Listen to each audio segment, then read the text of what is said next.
Hi friends, ప్రతిరోజు Telugu cinema అప్డేట్స్ని మీకు అందిస్తున్న సినిమా కార్యక్రమానికి స్వాగతం. ఈనాటి చిత్ర విశేషాలు.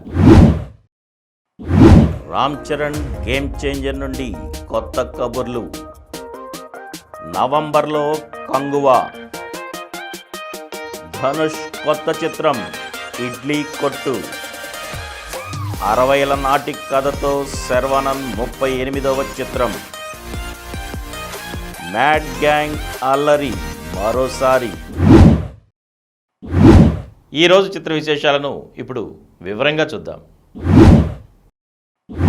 రామ్ చరణ్ గేమ్ చేంజర్ నుండి కొత్త కబుర్లు. కథానాయకుడు రామ్ చరణ్, దర్శకుడు శంకర్ కలయికలో రూపొందిన చిత్రం గేమ్ చేంజర్. దిల్ రాజు నిర్మాత, కియారా అడ్వాణి కథానాయిక, ఎస్జే సూర్య, అంజలి, శ్రీకాంత్ తదితరులు ముఖ్య పాత్రలు పోషించారు. ఈ సినిమా క్రిస్మస్ సందర్భంగా తెరపైకి రానున్నట్లు ఇదివరకే చెప్పినప్పటికీ విడుదల తేదీపై స్పష్టత ఇవ్వలేదు. ఇప్పుడు ఈ అంశంపై సంగీత దర్శకుడు తమన్ క్లారిటీ ఇచ్చేశారు. ఈ చిత్రం డిసెంబర్ 20నే థియేటర్లోకి రానున్నట్లు సామాజిక మాధ్యమాల్లో పోస్ట్ చేశారు. వచ్చే వారం ఈ చిత్ర రెండో గీతం విడుదల కానున్నట్లు తెలుస్తోంది. ఇక అక్కడి నుంచి సినిమా విడుదలయ్యే వరకు నిరంతరాయంగా వరుస అప్డేట్లు పంచుకొనున్నారు. అక్టోబర్ 1 నుంచి ఈ చిత్ర రికార్డింగ్ పనులు మొదలు కానున్నాయి. రాజకీయ అంశాలతో ముడిపడిన యాక్షన్ థ్రిల్లర్గా ఈ చిత్రం రూపొందింది. ఇందులో చరణ్ 2 కోణాలున్న పాత్రలో కనువిందు చేయనున్నారు. ఈ సినిమాకి ఛాయాగ్రహణం తిరు. నవంబర్లో కంగువా. కథానాయకుడు సూర్య నటించిన periodic action thriller Kanguva Dasara బరి నుంచి తప్పుకున్న సంగతి తెలిసిందే. ఇప్పుడు ఈ చిత్ర కొత్త విడుదల తేదీపై స్పష్టత వచ్చింది. ఈ సినిమాని నవంబర్ 14న థియేటర్లోకి తీసుకొస్తున్నట్లు చిత్ర బృందం గురువారం అధికారికంగా ప్రకటించింది. ఈ మేరకు కొత్త విడుదల తేదీతో కూడిన పోస్టర్ను సినీ ప్రియులతో పంచుకుంది. 2 భిన్నమైన ప్రపంచాల నేపథ్యంలో సాగే ఆసక్తికర కథాంశంతో రూపొందిన చిత్రం ఇది. గ్రాఫిక్స్కు ఎంతో ప్రాధాన్యం ఉంది. ఇందులో సూర్య 2 కోణాల్లో సాగే పాత్రలో సందడి చేయనున్నారు. ఇది 3Dలో దాదాపు 10కి పైగా భాషల్లో ప్రేక్షకుల ముందుకు రానుంది. ఇందులో బాబీ దేఓల్ కీలక పాత్రలో నటిస్తున్నారు. ధనుష్ కొత్త చిత్రం ఇడ్లీ కొట్టు. ఈ ఏడాది కెప్టెన్ మిల్లర్, రాయన్ లాంటి శక్తివంతమైన కథలతో అందరి దృష్టిని ఆకర్షించారు తమిళ కథానాయకుడు ధనుష్. కథల ఎంపికలో ప్రత్యేకతను చూపిస్తున్న ఆయన ఇటీవలే తన 52వ చిత్రాన్ని ప్రకటించిన సంగతి తెలిసిందే. డాన్ పిక్చర్స్ నిర్మిస్తున్న ఈ చిత్రంలో ధనుష్ ప్రధాన పాత్రలో నటిస్తూ దర్శకత్వం వహిస్తున్నారు. తాజాగా ఈ సినిమాకు ఇడ్లీ కడాయ్ అంటే ఇడ్లీ కొట్టు అనే పేరుని ఖరారు చేసినట్లు తెలుపుతూ సామాజిక మాధ్యమాల వేదికగా ఓ పోస్టర్ను పంచుకుంది చిత్ర బృందం. దీన్ని గ్రామీణ నేపథ్యంలో తీర్చిదిద్దుతున్నట్లు పోస్టర్తో స్పష్టమవుతోంది. ఇందులో కథానాయికగా నిత్యా మేనన్ నటిస్తున్నట్లు సమాచారం. త్వరలో దీని గురించి పూర్తి వివరాల్ని ప్రకటించనున్నట్లు తెలిపారు.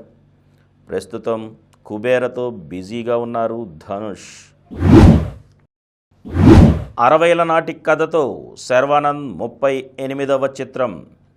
శర్వానంద్ కథానాయకుడిగా సంపత్ నంది దర్శకత్వంలో ఓ చిత్రం తెరకెక్కనుంది. కేకే రాధామోహన్ నిర్మిస్తున్నారు. శర్వానంద్కి ఇది 38వ చిత్రం. 1960 నేపథ్యంలో తెలంగాణ, మహారాష్ట్ర సరిహద్దు నేపథ్యంలో సాగే ఓ గ్రామీణ కథ ఇది. గురువారం ఈ సినిమాని చిత్ర బృందం ప్రకటించింది. శక్తివంతమైన స్క్రిప్ట్తో రూపొందుతున్న చిత్రం ఇది. 60 దశకం నాటి పాత్రను పోషించేందుకు శర్వానంద్ ప్రత్యేకంగా సన్నద్ధమై కెమెరా ముందుకొస్తున్నారు. అత్యున్నత సాంకేతిక బృందం ఈ సినిమా కోసం పనిచేస్తుందని చిత్ర వర్గాలు తెలిపాయి. మ్యాడ్ గ్యాంగ్ అల్లరి మరోసారి. గతేడాది చిన్న చిత్రంగా విడుదలై పెద్ద విజయాన్ని సొంతం చేసుకుంది మ్యాడ్. దానికి కొనసాగింపుగా ప్రస్తుతం మ్యాడ్ స్క్వేర్ రూపొందుతోంది. తొలి భాగంలో నటించిన నాన్నే నితిన్, సంగీత్ శోభన్, రామ్ నితిన్ ప్రధాన పాత్రలను పోషిస్తుండగా కళ్యాణ్ శంకర్ దర్శకత్వం వహిస్తున్నారు. ఫార్చ్యూన్ 4 సినిమాస్, శ్రీకర స్టూడియోస్ సంస్థలతో కలిసి సితారా ఎంటర్టైన్మెంట్స్ పతాకంపై హారిక సూర్యదేవర, సాయి సౌజన్య సంయుక్తంగా నిర్మిస్తున్నారు. తొలి భాగంలోని తారలు, సాంకేతిక బృందమే కలిసి చేస్తున్న చిత్రం ఇది.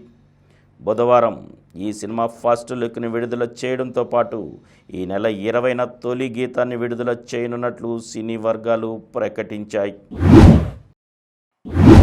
మరిన్ని తెలుగు సినిమా అప్డేట్స్తో రేపటి ఎపిసోడ్లో కలుసుకుందాం. అప్పటి వరకు సెలవు. ఈ కార్యక్రమం మీకు ఎంతో నచ్చింది కదా. ఇటువంటి మరిన్ని వీడియోల కోసం అనతి కాలంలోనే 20 కోట్ల వ్యూస్ సాధించిన సమరం ఛానల్ సమర్పించు సమరం సినిమా స్క్రీన్ ఛానల్కు సబ్స్క్రైబ్ చేయండి, లైక్ చేయండి, మీ ఫ్రెండ్స్కి షేర్ చేయండి. అలాగే ప్రక్కనున్న గంట సింబల్ని ప్రెస్ చేయడం మర్చిపోకండి. Please download Samaram Channels app from Google Play Store and watch your favorite channels. Click the bell icon and subscribe to the channels.